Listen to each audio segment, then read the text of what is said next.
Haraciye umwaka diyoseze nkuru ya Bujumbura itanguje igisata cyo gufasha abakozi ba leta n'icabwenge eka n'abarongoye ubuzima bw'igihugu ku nzego nkuru z'igihugu. Hanyuma tukamategura mu gihe twambaye ivy'umwaka mu gihe cyo gushikira mu gihe cy'Ikarema. Ipasika iheruka twarahuye n'abakristo bari muri ivyo bisata bitandukanye, ariko twabonye ubushikiro buzoshika kera, niko kwiyumvira rero yuko mu gutegura abakristo twitegura umunsi mukuru wa Bikira Mariya, umunsi mukuru w'irizo rya Bikira Mariya, utuma ko abakristo batandukanye bari mu bisata bitandukanye kugira ngo baze dusangire ijambo ry'Imana.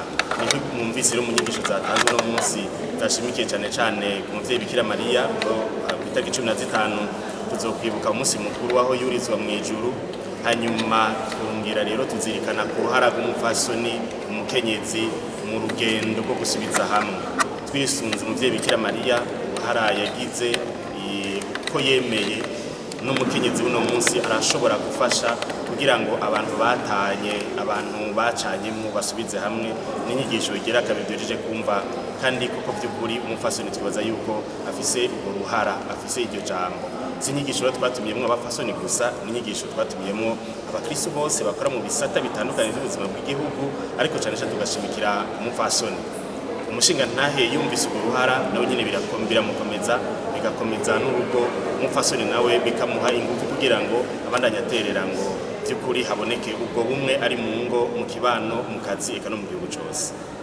Kuranira birashoboka, kandi ntitwuva ngo ntibyigeze bidashoboka.